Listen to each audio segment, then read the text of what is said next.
Good evening, you are watching the Punter on Sports Tonight. It's a massive sporting week with the golf of course starting on Thursday.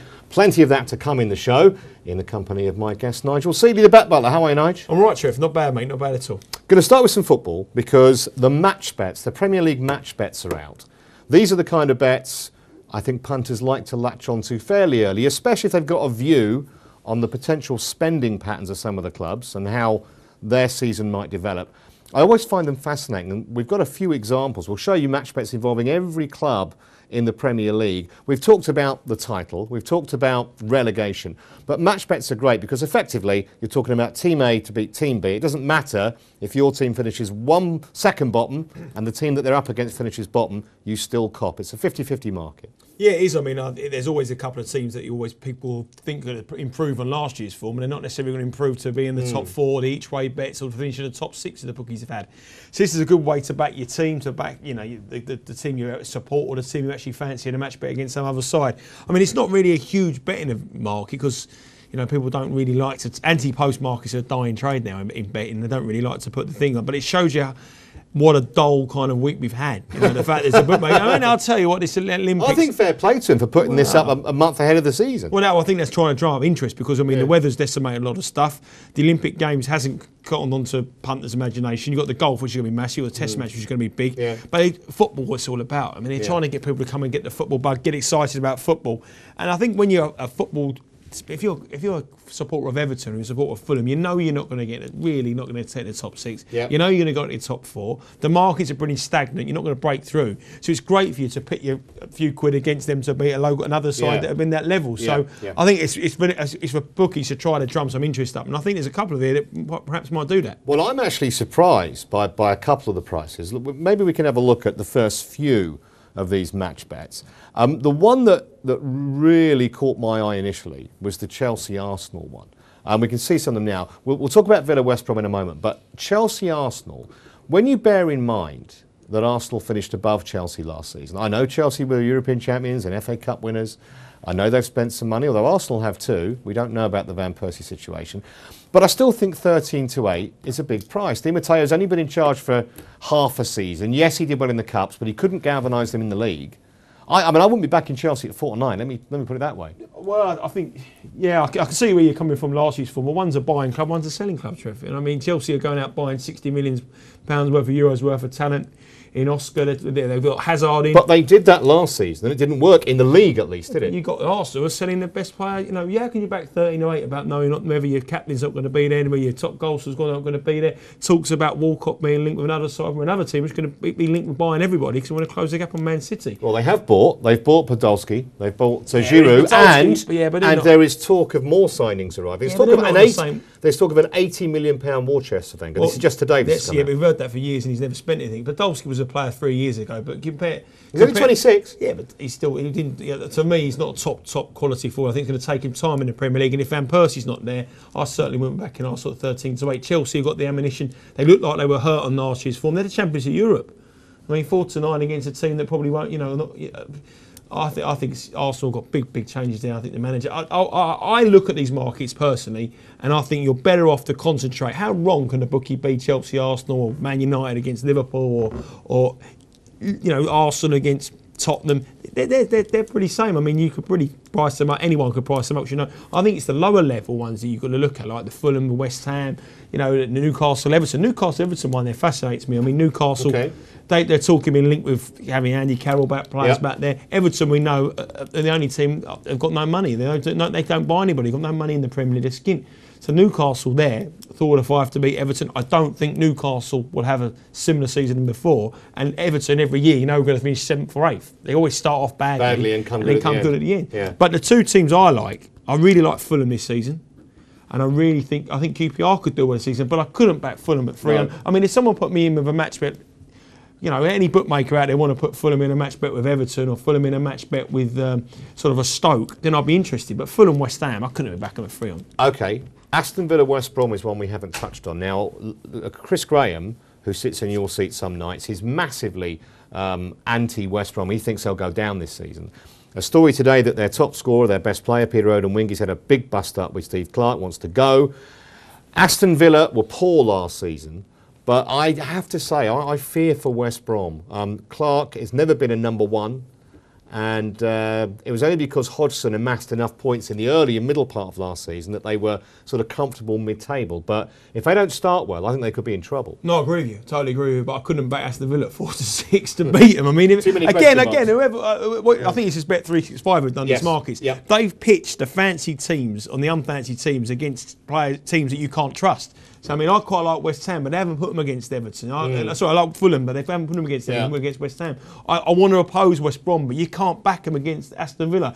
You know, they've been very cagey in what they've done here. You know, they could have put West Brom in against like a Stoke, or West Brom against a like of some of them sort of West Ham or something like that, and then there will be a decent bet because West Ham will be the underdogs. What they've done there is they've put them in with a team that nobody could back. I mean, however bad you think West Brom are going to be, you just could not back Aston Villa at 4-6 to beat them, because just Aston Villa will let you down somewhere. All right, well, let's move on to our next page of match bets, because they have put one really interesting matchup: Tottenham and Liverpool. This is fascinating to me because the prices, it's almost each of two, almost 4-5 Spurs, 10-11 Liverpool. Spurs obviously comfortably ahead of Liverpool in the league last season. Who knows what's going to happen at Liverpool with Brendan Rodgers? He's untested at a big club, did a great job at Swansea, we know that. And of course AVB at Spurs. So there are kind of question marks hanging over both managers. My hunch is to go with the value, the slight value, and back Liverpool at 10-11 here. Is that hunch as a value or is a hunch as an Arsenal fan? Well, no, absolutely not. No, because I always look for value. You could have backed Tottenham anyway, could you? No. Listen, if Spurs were pitched against Arsenal and they were even money, then it's like a bet to nothing because I don't care either way. I think a lot of fans are like that. But Liverpool 10-11. Clearly, Rodgers has said he doesn't like Carroll. He doesn't fancy him at all, does he? He wants Liverpool to play the Swansea way, for want of a better phrase. Tottenham under AVB, I think, is a huge gamble, that appointment. A massive. They're both gambles. I disagree on that. I'm a big AVB fan. I think he'll do well. I think he'll get the time at Chelsea. I think he'll do well at Tottenham. I think the way he's held the whole situation of the Modric transfer in and the players he's allegedly going to bring in as replacements, I think he'll build his team and I think he'll do well. I know Flash, Gordon Watson, really fancies Liverpool here. He thinks Liverpool will beat Tottenham. I'm not so sure. I mean, the day I get tips off Gordon Watson, I'll give the game up. But I quite fancy Tottenham strongly. I think Tottenham will do all right. I think they have a good season. Liverpool, I don't rate the manager. I know he's done well at Swansea. I just don't think. I think he's got this job, one job too soon. I think he should stay on another season and gone to a immediate, like an Everton, and then had a big six job. I can see him going into the managerial merry-go-round once you failed at a big club and being a team in the Championship. I could suffering with Glenn Hoddle, what's going to suffer with Paul Ince, who've taken jobs too soon and have ended up where they are. And I think Brendan Rodgers is exactly the same as that. I mean, he plays good football. Yeah, don't get me wrong, might please him, but if you get beat 2-0 and play good football, you get away with it at Swansea. You can't at Liverpool. No, that's true. But I think he's got better players at Liverpool than he had at Swansea. Certainly better defenders. But we'll see. Time will tell. Now, Southampton and Reading down towards the bottom of that caption. 4-5 Southampton, Reading 10-11. Of course, they both came up last season. Reading as champions in the end. This is a really tough one for me to pick. I actually quite fancy both of them to stay up. I know Chris Graham thinks Reading will go down. I don't see that. I think Pogrebniak's a really good signing for him. McDermott's an excellent manager. OK, unproven in the Premier League, but last season, terrific. Southampton, I don't know. I think Ricky Lambert's will he continue to score 25 goals a season at that level? And they've got JJ Rodriguez, the guy they've bought in from Burnley as well. He's a good player at that level, but in the Premier League, I don't think he'll do it. I think they're workman's on the side. I think they'll stay up, but I think they finish fourth from bottom. So the thing is with Reading, they've got money and they're spending it and they're buying the players that you want to see the team buying. Yeah. I mean, they link with Jermaine Defoe. I mean, Jermaine Defoe goes over Pogba. That's a formidable partnership, both full of pace. I think Reading will be a good side. I think they'll do all right. I think the problem is defensively there. I couldn't really have a bet on the two of them, and if I was edging towards one, I'd have to go for Reading. I mean, I'm a QPR fan. I sat here last year and I was critical of all the way through the season. I think the players they've bought this year are a lot better calibre, a lot better quality. I think they'll do well next year. I think they're a top 10 team. And I think Stoke are a side that have done so well, before. But that bubble has got to burst at Stoke. And I think towards the end of last season they were awful. Do you think QPR are more likely to be a top 10 team without Joey Barton? Because we hear today that Sheffield Wednesday want to buy him. He's got his 12-match ban. Would you, if you were back in Rangers, and we'll see their price in a minute in a match bet, Would you want Barton out or not? I definitely want Barton out. I want Sean Wright-Phillips out as well. I thought Sean Wright-Phillips last season was appalling. They need central defenders. They need a good goalie. They bought a good goalie. They need one more central defender. And they're a good side. They've got a good manager. Mark Hughes is his team now, so you can only be judged on this side. I think a 5-4 to beat Stoke, I'll be all over that. And I am a QPR fan. Now, people might say, oh, well, he's only saying he's a QPR fan. I sat here last year and said how bad we were, how awful we were. I really do think we do okay this season. I think they're buying good players. Hoylett's linked from Blackburn, top quality player. He looks like a done deal to go there. They got goals in them now, and they've got a decent goalkeeper and a couple of good centre halves, and I think QPR will go well next year. Let's have a look at a couple more match bets, because there's one that really interests me, which involves Wigan and West Ham. I've had a view for a while since the odds came out on relegation that West Ham are overpriced to go down. They're 9-4. I'm all over that. I don't understand why Reading are like even money and West Ham are 9-4. Here are these two match bets. It's the one at the bottom. Well, in fact, both of these interest me.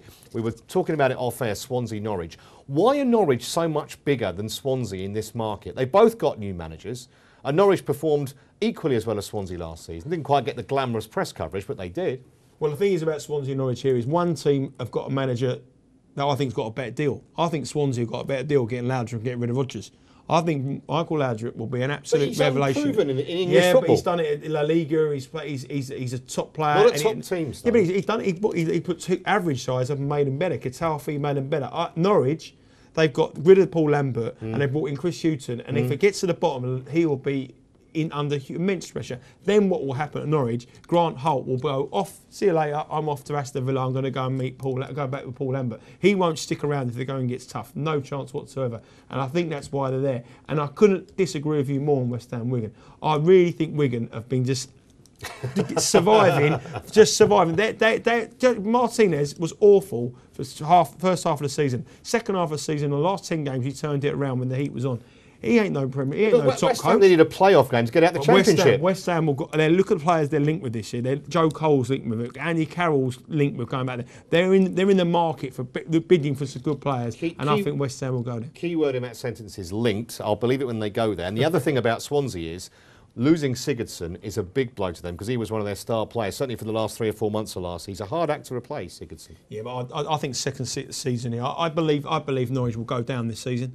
As we said about West Brom, I think Norwich are finished. I think Chris Hughton is totally taking a job that after Paul Lambert's going to be very, very difficult for him to do. And if they get off to a bad start, half the team will be jacking it in before Christmas. He did a laudable job at Newcastle, Chris Hughton. Yeah, he did all right, but the thing is, Norwich is a different thing here. Lambert's built his own team. They're Lambert players. They want to play for Lambert. I think they will go if they're going to get tough. I think the Norwich side he inherits now, they'll be jumping off the ship, the sinking ship, come Christmas time. All right, we'll see. We are honestly going to agree about something after the break. I think we're talking about players potentially on the move and some transfer bets. See you in a minute.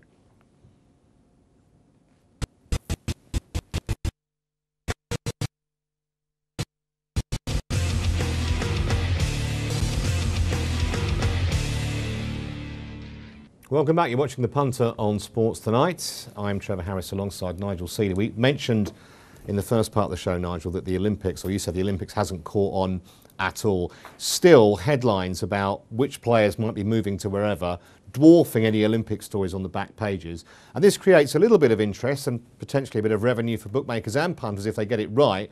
All sorts of markets on which particular clubs, the likes of Van Persie, Walcott, Berbatov, are going to go to. Do you think this is the kind of market punters can take advantage of, or do you need to have a bit of, I don't know, for want of a better phrase, inside info from somewhere? No, I think it's something that you possibly, if you do know something, you can make. You can't make massive because you can't get lots of money on these markets. This is a very new market. These specials are where players will go, where managers will go. Bookmakers used to run scared of these 6 or 7 years ago. No one could get a penny on, and no one would price it up. If bookies didn't make money on, if bookmakers didn't make money on it, you wouldn't be able to get a bet on it. That's the fact. So the fact that they were bombarding you with all these kind of facts suggests that they make money on them, and they want to promote them, they want to push them. So what happens is everyone has their 10 or 20, they're profitable market. They nick a couple of grand out of it, but everyone comes on and goes, hang on a minute, I want 500 quid on that. They go, suspend betting. Yeah. Shut up shop. We get the money in. See you later. All right. Well, let's look at some specific players then, and where they might potentially go. The first one's an interesting one because Demba Ba last season, an absolute revelation at Newcastle United. I'd still be quite surprised if he went anywhere, to be brutally honest with you. Yeah, I think I'll be absolutely surprised. I think the bookmakers, if they stay with the club, it's a no bet. That's my understanding. I'm not 100% with that. You'd have to check with the bookmaker in question of betting it. But for the percentage they're betting here and the revenue, the over-round they're betting, I would suggest that it's money back if they stay at Newcastle. Yeah. The thing is with Barr is that the way Cisse come along, it was like, he was a little kid throwing his toys out of pram, and he didn't score when he come along. He started off as the buy of the season, and then at the end of it, he was like, well, do we need him? It was absolutely could have been the buy of the season. But so that suggests to me that he's going to come in with wanting a new contract, and if Andy Carroll goes there, which is another one we come on to a bit later, if there are looking at forwards in that department, then Denver Barr's temperament might be the fact that I'm off. I don't want to stick around. Well, let's see the market. Let's see what the bookies think is a potential next destination could be. Really sure Galatasaray for Barr to go to Istanbul. PSG, we know how much money they've got, but they don't believe they need Denver Barr. They just bought Ibrahimovic. And then Chelsea, Spurs at huge prices, and frankly, I can't see Milan or Borussia Dortmund particularly. I mean, as I say, I still think he'll stay there. But the 5 to 6 Galatasaray leads me to believe the bookies have got some information. Well, there must be something in it for him to go 5 to 6 Galatasaray. Yeah. I mean, Paris Saint-Germain have been dealt with. This is a huge ego trip for Denver Barr. He thinks he can go to Paris Saint-Germain. The quality of player that they're being linked with at £50 million is not in the same league as Denver Barr. So if he's struggling to get in the Newcastle side, he's not going to have a hope in hell of getting into the Paris Saint-Germain side. Chelsea, Tottenham could be a runner. I could see AVB. I suppose they bought in Adebayor. He fits in that kind of role. It looks as though it's going to be Galatasaray or Newcastle. But Denver Barr, in his temperament and his nature of a player, would he fancy going over to Galatasaray? I'm not I think he'd fancy going where the money is, Nigel, to be honest. Well, I'll tell you what, you're going to have to pay me a lot of money to go to Galatasaray. I mean, the weather's quite nice this time of year, but it's nice. But I think that level of football, and for someone like that, I think you'd be looking for a bigger. With all due respect to Galatasaray, we're looking for a bigger club than that. I think you'll see Denver Barr next season definitely forming a partnership with Cisse rather than over in Turkey. All right, let's talk about one of the most potentially brilliant but also maddening players around, Theo Walcott. I think this has only kind of started, this Theo Walcott speculation, off the back of Van Persie's big news story that he's not going to sign a new contract. I'm not sure as many clubs will be, beating a path to Arsenal's door for Walcott as they will for Van Persie, clearly. Although there have been a couple of admirers, long-time admirers, including Liverpool and Chelsea. But I'm not sure Walcott is consistent enough for a really big club to come in and make a serious bid. Well, if you look at consistency and the team that buys the most consistent players of them all, Liverpool, Stuart Downing, consistently bad. Andy Carroll, he's very consistent. There's always a transfer that Liverpool buy and that they think, well, I'm a fan of Walcott. I think just his sheer pace, just his sheer excitement, his rawness. I know he's an impact player. He's an absolute impact player. I know his final ball's not great sometimes, and he could score a lot more goals. But potentially, I think if he went to a club where he was the main man and they absolutely treated him as the main man, I think potentially he could get a lot better. I think he's lost a little bit at Arsenal. He goes there and he's got the Oxlade-Chamberlain's come in.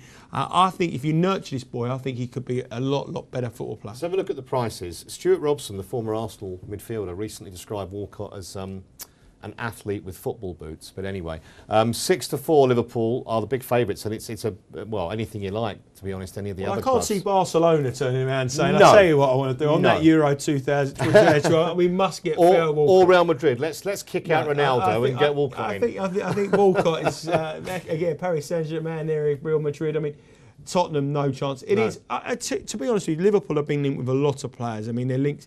If they get money, I think the whole thing for Liverpool's transfer is whether they can offload Andy Carroll for cash or they'll offload him on a loan. If they can offload him for cash, they're in the market for buying these kind of calibre players. If they loan him out, then they're going to get probably 1 or 2 players, and the chances are that they'll Walcott. But if I was going to have a bet here, I personally would be tempted. I think he'll be an Arsenal player this season. But if I was to have a speculative few quid, I would back Chelsea. Yeah, they have said in the past that they like him, haven't they? So maybe there's something in that. I want to move on to one of the moodiest players in the Premier League, Dimitar Berbatov, who basically said to United the other day, right, unless I'm in the first team, I want out of here. I think he will move. So this is a more interesting market in terms of there's more chance of the player not being at United come deadline day. Let's have a look at the prices. Malaga 6-4, and then Milan, Galatasaray. Oh, Galatasaray are in the market for a few, aren't they? West Ham 5-1. They've been making noises about him and Andy Carroll today. And QPR 8-1. That'd be an interesting one to see Berbatov go to Loftus Road. Well, I would absolutely love Berbatov to come to QPR as a QPR fan. I mean, Malaga, the favourites 6-4. They're also favourites, Malaga, to sign Nicholas Bentner as well. He's linked with their Malaga as well. Got a lot of money down there. It's obviously an affluent part, but the football club has had money to spend this season. Obviously, Ruud van Nistelrooy was playing there, and he's obviously gone now. So they're looking for a centre-out centre forward. So that's where Berbatov is linked. The thing is with him is that he needs to be the king of the castle. He's got to be the number one man. At Tottenham, he was the number one. At Man United, he's gone to a big club. So you're going to have to look at a club where he is going to be pivotal in everything. That's where only place he's going to go. And I think he's got legs in him. I think he could be a good signing for anybody. QPR, I think he's a very similar player to Bobby Zamora. So I think they're two very similar. So I just can't see him going to QPR. Can you have the likes of Taarabt and Berbatov in the same side? So, but again here, this is one who's definitely going. And to me, I personally think it's going to be between Malaga and AC Milan. I think AC Milan, he'll do a good job in Italy. He's not the most paciest of players. He reads the game well. The Italian game will suit him. And they've just lost Ibrahimovic, obviously. So. Yeah, and he's a very sort of similar player to Ibrahimovic. Moody. Overrated. And he's got a V in his name. Right, let's whiz through some of the other players, starting with Andy Carroll. Big market move today. Carroll was about 4s on yesterday. Eased, still odds on, but only fractionally, 4-5 now. West Ham have stated they're interested. So this is going to be fascinating to see where Carroll ends up. Well, I think the thing is here, I just can't see where Newcastle will stump up the money. I mean, unless they're selling unless Demba it's a loan deal. Unless it's a loan deal. But I mean, there's no way they can buy him permanently. I mean, this is obviously a loan deal here. So I mean, West Ham seems to be linked with a lot, but they're linked with everybody at this time. Fulham, no chance. He likes to play with a big man up front down there at Martin Yole, but I don't think it'll be Carroll. It's basically Newcastle or nothing again. So I think Newcastle afford it. I know they're interested in him. They're definitely interested. They want him there, and it'll be a great deal for them to come back. And if the price was right, they would be interested in buying him again. But I just can't see. Again, I think Newcastle are the only option. Okay, a cursory glance at a couple of other player transfer markets. Starting off with Luka Modric. This looks a done deal. I don't think we need to say too much on this. He's going to Real Madrid, isn't he? Well, someone told me today it was a done deal. Someone told me today that he'll be signing tomorrow. Luka Modric will be a Real Madrid player. Someone well in the know. So if you can get on the 4 on, it might not tempt all those people out there. But if you get on a couple of £100, buy yourself, get yourself £50 and buy a round of drinks tonight and a bite to eat and a pizza and a ham. That's done. Job done. You can't get that kind of interest rate at your building society. Mario Balotelli. I don't think Balotelli's going anywhere, is he? Because Mancini's kept loyal to him despite the sendings off and all the dramas and the fireworks in the hotel room and all that nonsense. He's not going anywhere, is he? I don't think anyone would have him. I don't think AC Milan would have him. I don't think Inter Milan would have him. I think he is where he is until Balotelli either implodes himself or the club feel like there's another young guy coming up. Mario Balotelli will be a Manchester City player at the end of next season, and I think he'll be a Manchester City player for the next 4 or 5 years because commercially he's worth a fortune to them. Robin van Persie, briefly, he won't be an Arsenal player in my view. I'd love to see him train with the reserves for a year. I'd love that, but it won't happen. They're going to sell him, so where's he going to go? I don't think City. I think United's the value. I think United. I wouldn't be. I think Manchester United definitely 3-1. One thing about Man United that I've heard they're going to buy Leighton Baines, and I've also heard they're going to buy Dembele from Fulham. Okay. So I think Dembele will be an absolute fantastic signing. And if Robin van Persie goes there, Dembele in that midfield player, I think they're big runners for the Premier League title. But he has to go there. And what a formation that will be up front. Van Persie and Rooney. I think 3-1 Manchester United could be the value. Okay, all right, Nigel, brilliant, fantastic. We were going to move on to some golf after the break because literally 2 days to go until the British Open at Lytham. We'll see you after the break.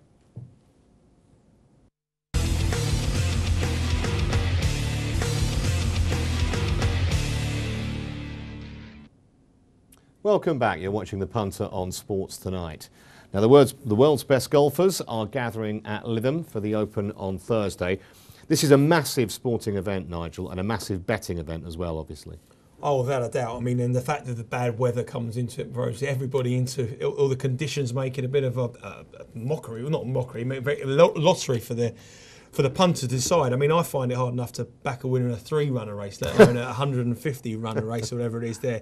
But the one thing about the Open is that it brings out all the people out there who want to have a bet. They all have a view. The bookmakers take opinion. They want to lay the ones they don't want to lay. But for me, it's all about the final round. I love the final round where the weather gets up and some people are in the clubhouse. That's the only time I really sit down and watch it properly. I mean, the first and second round, I sort of just dismiss really, because anything can happen. Especially in links golf, someone can hit a 77 and still win the Open in the first round, second round. Not like any other golf tournament you see. If guys who are 15 shots off the lead or 10 shots off the lead or something like that can still win a realistic chance, and that's what makes it fascinating. And that's why this tournament will always be, for me, the greatest tournament there are on the golf calendar. For that reason, you throw shot winners, you get favourites turned over, you get conditions that make everything. Paul Lawrie's win against Van der Velde was one I always remember, and this year I think it's going to be absolutely the same as that. The weather forecast is terrible, so I think the final round I just can't wait already. All right, well, joining us on the line now is one of Ladbrokes golfing odds gurus, Brad Barry. Brad, good evening. How are you doing? Good evening, gentlemen. How are you? We're very well. Hello, Brad. Brad, first of all, before we look at potential winners or who you think might play well, I just want to talk to you about the different place terms that the different bookmakers have. Corals, I believe, of all the major bookmakers, are alone in only paying 5 places. Your firm Ladbrokes, along with most of the other bookies, are paying 6, and Paddy Power are paying 7. So, I mean, all things being equal, if you're the same price as, say, Paddy Power, why shouldn't a punter go there if he's getting 7 places rather than 6 or 5 at Corals? Well, you're exactly right in what you say. It's a free market economy, and the punters have the opportunity of choice. And I think that's been brought about largely because where you used to have a captive audience, where a lot of the business was really just generated in the shops, now that punters have got that opportunity to have a bet via the internet, via their phone, via their tablet or mobile device, the opportunity is there, and as you say, punters can shop around. Now, you might say, why go to us rather than Paddy Power? You're absolutely right. Paddy Power are paying 7 places. If you have a look down the list at even the first half a dozen in the betting, we're 10 Woods, 16 Westwood, 20 Donald, 20 Harrington, 25 McElroy. That's top price of the front 5. I could go on. There are other players that we're top price on that, but we're only offering 6 places. So it really is a case of, do you take the bigger price and less place terms, or do you go for the shorter price with bigger place terms? Punter's choice, and it's free market economy. How big a betting event is the Open now, Brad? As you say, it's not just in shops, it's online, it's on your mobiles and all the rest of it. I mean, how much money are you hoping to attract over the next 4 or 5 days? Well, we would look to take somewhere between £5 and £6 million on the Open. That's throughout the whole estate. It used to be a case that the Open was the event in the retail estate, particularly. It's the busiest week on sports, and when I say sports, I'm not including horse racing, greyhound racing and football there. I'm talking the other sports. Yeah. In the retail estate, the Open is the biggest single event and the biggest week of the year, ahead of Wimbledon, ahead of anything else you like. That's not necessarily the same through the e-commerce business, because things like cricket and basketball and tennis especially, they lend themselves to a different way of betting, a lot more in-play betting, a lot more match betting. But the Open is still the number 1 event. It still ranks miles and miles ahead of everything else. The Masters is a close second as the golfing world is concerned, but compared to everything else, this week is it. Okay, and what kind of players? Is it possible to try and isolate a type of player that might play well at Lytham? We know, we've seen Tiger describe it as unplayable in places. Lee Westwood said a similar thing today. Should we be looking for someone experienced, a straight hitter, or someone with a great short game? How do you sort of evaluate it, Brad? Well, I think a lot of courses and a lot of venues and a lot of events, you can go into the tournament looking like that. For example, if you look at the US Open, every course is set up exactly the same wherever they are. Tight fairways, you need someone who's accurate off the tee, you need a good putter. At the Open, when you look back at the list of winners, one of the hardest things to find is a common denominator. Now, Darren Clark last year obviously played absolutely superbly, conditions suited his game, but I think the Open, more than any other tournament, finds a player, that one player who just has that magical week.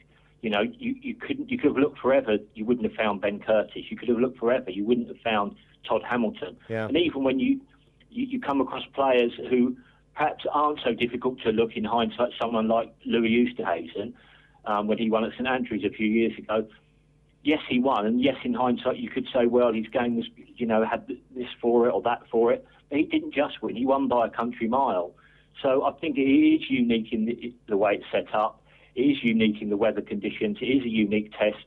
I don't think you can say, yes, you need someone who is, you know, of course, everyone needs to putt well. You need to putt well the week of the Open. Yeah. I think the key here is anyone can just have that 1 week, that stellar 4 days, which is why, for me, this is as open as I can remember. We're going to have a look at the odds here. And you mentioned Tiger. I think you mentioned Tiger's 10-1 now with you, Brad.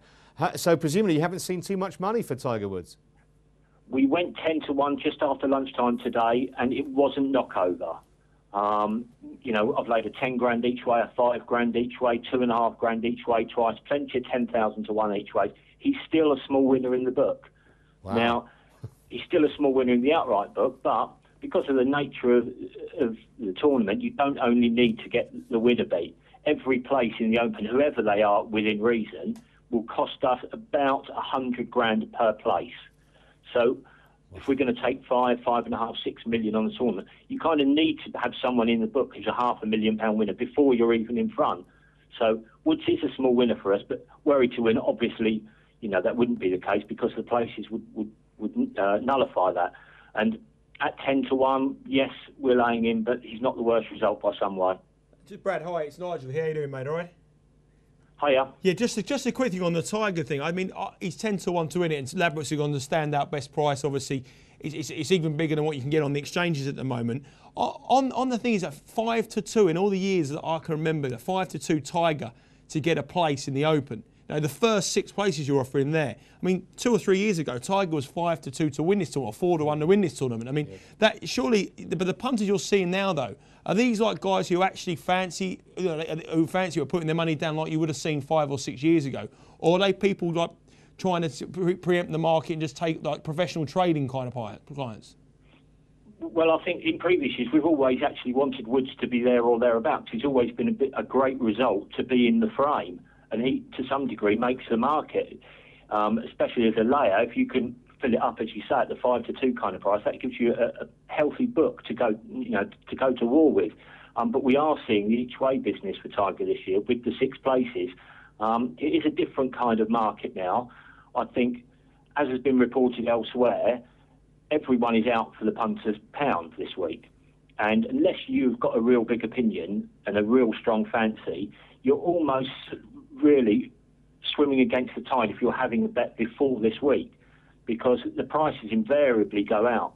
So earlier on in the week, 7-1, 8-1, we touched 9-1 Tiger today, couldn't lay it, pushed him out to 10, and as I say, it's not knockover. And it wouldn't surprise me in the slightest tomorrow if he drifts out a bit more. All right. It wouldn't surprise me at all. Just want to have another look at those, at the outright prices for the Open, because we mentioned Tiger's a 10-1 shot. We've got the likes of Westwood and Donald both trying to win a major for the first time. There we see it. Westwood 16s, Donald is 20s. Justin Rose 34. Who has there been money for in that top sort of half dozen today, Brad? Well, the worst result for us by a mile, the only one whose price is really under pressure at the moment, the one that I would say is the first one that will go, is Rose. I laid a 15 grand each way last night, just last knockings at 33-1. He's been the most popular today. He's the worst result in the book by some way. That's the price that I think is most under pressure. I actually was intending knocking Westwood out this morning. I thought, let's go 20-1. I couldn't. You know, I couldn't. Every time I went to look to try and knock him out, there was another 16,000 to 1 each way going in, another 1,500 each way at 16 going in. He's the second worst result. McIlroy has been almost impossible to lay. We just started to lay a little bit of 25, but he has been virtually friendless, almost impossible to lay. And of the others up there, Donald's popular, but it's not knockover. Harrington has been popular, but for me, he's the best lay of all those up there. Yes, he's got the pedigree. Yes, he's got, you know, we know he can win the Open, but when was the last time the guy won? And if you saw him putting in the last round of the Irish Open, tee to green, he was superb. His putting was absolutely appalling. Now, I'm not saying he can't win, But at 20-1 in the Open Golf Championship, he's a great lay of those for me. Fantastic. It's always fascinating, Brad, to get it from the bookmaker's perspective, and hopefully we'll be able to talk to you during the tournament at some point. I know you're obviously a very busy man this time of year, but thanks very much for joining us tonight. Much appreciated. You're welcome. Have a good week, guys. Cheers. Cheers, man. So he laid that bet, 33s, on to lose about $500,000. Well, he was the one 15 grand at 33. He was one that I fancied. I said to you all fair, that's who I fancy, Justin Rose. It wasn't my bet, though. It wasn't. I can assure you that I'm not playing in them kind of sizes. That was not my bet. I mean, there's a couple of interesting ones at the big prices as well. The Americans. I mean, Jason Duffner's up there, big price. But you only got to look at the Open. What Brad said there about you cannot pin down an Open type. 150-1 winner last Clark, 150-1 Hamilton, 150-1 winner in Curtis. It is anybody's Open, anybody, and that is the beauty of it. But there is a point where Tiger Woods just gets to a silly price. And what Brad's saying there, you're going to push him out, probably push him out. If he starts off at 12 or 14-1, you've got to get in each way, because finish top 7 he will do. All right, so 10-1 Tiger Woods might be that price. You can't get anything like that on Bradley Wiggins to win the Tour de France, but there are still some bets to be had, and we'll talk about that in just a moment.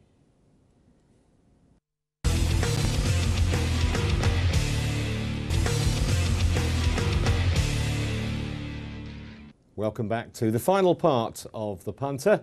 I'm Trevor Harris alongside Nigel Seeley. Now, Nigel, I know you're going to come clean. You're not a massive fan of cycling. But I tell you what I've noticed in the last 2 weeks.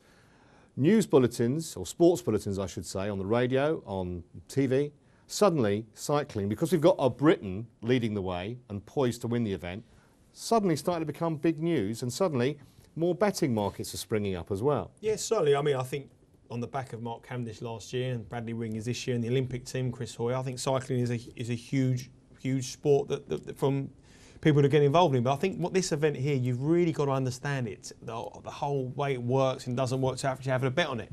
And it's one thing that's just sort of sailed past me. Pedalled past me. It's something I've never ever really got into. I was, I was always into the football. I was more into it. And when I speak to people who know about it, they know a lot, and there's angles to make money on it. And this is one sport that if you know something about it, you can potentially make good money on this Tour de France.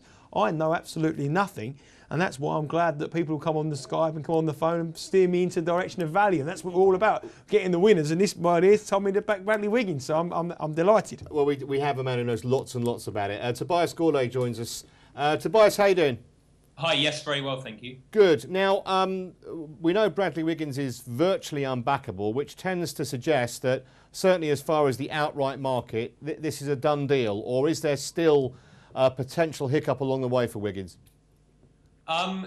Well, they've been on a rest day today, the riders, but that means that the organisers have arranged for some payback tomorrow. And that comes in the form of a massive mountain stage in which they have to climb 4 Pyrenean hills. Wow, okay. One thing I was going to ask you before we get on to the stage tomorrow, we had that incident, quite potentially nasty incident, with the tax being thrown onto the road a couple of days ago. And I kind of think, as a punter, if I back, well, I have actually backed Bradley Wiggins, but anyone who's backed him for big money particularly, that could have scuppered his race. I mean, is there nothing that the organisers can do to stop lunatics like that getting close enough to chuck sharp objects onto the road? I don't think there's anything they can do to stop the incident happening without kind of radically altering the format of the tour. But what they would tend to do is to neutralise the race at that point, so that effectively all bets would be off. So the worst that would happen for a punter would be a stakes returned, I think. Do you know one interesting thing on betting? I mean, if this was any other sport, it would be somebody saying it was a betting coup to prevent. Honestly, it would. It would. The negativity in betting on every sport. If someone done on cricket or did something else or something, they would turn around and say this was a betting coup. Because it's cycling, it's probably not linked with betting. No skullduggery's been, no betting's been mentioned it. But there will be someone out there, mate, potentially. This is a one-off occasion, but it's surprising that in any other sport, betting would be at the forefront, or skullduggery in corruption would be at the forefront. In this, it's just some lunatic who's thrown a few tacks on the floor. Has anybody mentioned anything about any sort of betting for that reason, or what was the reason being given for it? I've not heard anything, and I think cycling has had enough scandals of its own to avoid getting mired in betting problems. But the thinking I have heard, and this might be a slur, is that similar things have happened in races in Spain. And Spanish fans tend to be particularly fervent followers of their riders. And the stage on which it happened was indeed won by a Spanish rider, Luis Leon Sanchez. Okay, let's talk about tomorrow's stage 16 then, Tobias. We're going to stick the prices up so that our viewers at home can sort of get a look at who the favourites are for this. I mean, you mentioned that you know, Wiggins probably it's not the kind of stage he's likely to win. He's more concerned with keeping his race intact. So, as far as stage 16 is concerned, who are the riders we should be looking for? So the favourite I think is Nibali, and that's he's one of Wiggins' kind of biggest rivals. The reason he's favourite is because he is a daredevil descender, and there's the race finishes in a valley tomorrow, despite having to climb up all of these mountains. But I'm not sure that there's any value in his price, simply because there is a race within a race, which means that Nibali and Wiggins will be keeping an eye on each other, and that's going to allow kind of riders from further down the yellow jersey rankings to try something of their own. Okay, I mean, I'm just looking at the prices here. I mean, the likes of Chris Froome is 11 to 1, Schleck at 16s, Pinot 20s, and Thomas Voeckler 22 to 1. So you're kind of suggesting possibly that one of those at a double-figure price might take the stage. Yes, so there are a couple of riders I've been looking at today. One of them is Voeckler's teammate, Pierre Rolland, who won a big stage in the Alps last week. And he also showed last year that he's got the legs to last all 3 weeks, because he won in the Alps, I think it was something like stage 19. So he is a big threat again, I think, tomorrow. Okay. And as far as Wiggins is concerned, just going briefly back to the yellow jersey scenario, I mean, if punters haven't got involved yet, is he too short to get involved with now at sort of 7 to 1 on? Personally, I think yes, it is too short. It really is. It's his race, barring accidents. So you're effectively punting on something bad happening to you. Yeah, Chris Froome at 11 to 2. I mean, Cadel Evans, who obviously was touted as being Wiggins' big rival at the start of the race, he's out to 33 to 1. He's going to need a near miracle now, isn't he, Tobias, to win from there? Yes, and he has admitted as much in what he's been saying to the press recently. He's sort of hoping for something to happen rather than really believing that he can make something happen. Do you agree with what I was saying earlier? I don't know if you heard it, Tobias. I was just basically saying that because now there's a Briton, not just in the lead, but poised to become the first Englishman ever to win this event, that suddenly the interest in cycling has kind of skyrocketed. It's leading some sports bulletins now, which you could never have forecast even a year ago. It's astonishing. Yes, I certainly agree that that interest is burgeoning, but I think it has been coming for a few years. I remember going to the tour when it started in London 5 years ago, I think, and it was an astonishing spectacle. It was as though it were in France. The crowds were so big. Amazing, and presumably, if he does win in Paris on Sunday, it'll just mean that British cycling in particular will go from strength to strength, especially with the success we've had previously in the Olympics as well. Yes, well, it would be the perfect lead-in to the Olympics that begin only kind of a week later, I think. I mean, no doubt we'll look at this nearer the time. But what kind of medal chances have the likes of Wiggins got, and some of our other riders as well?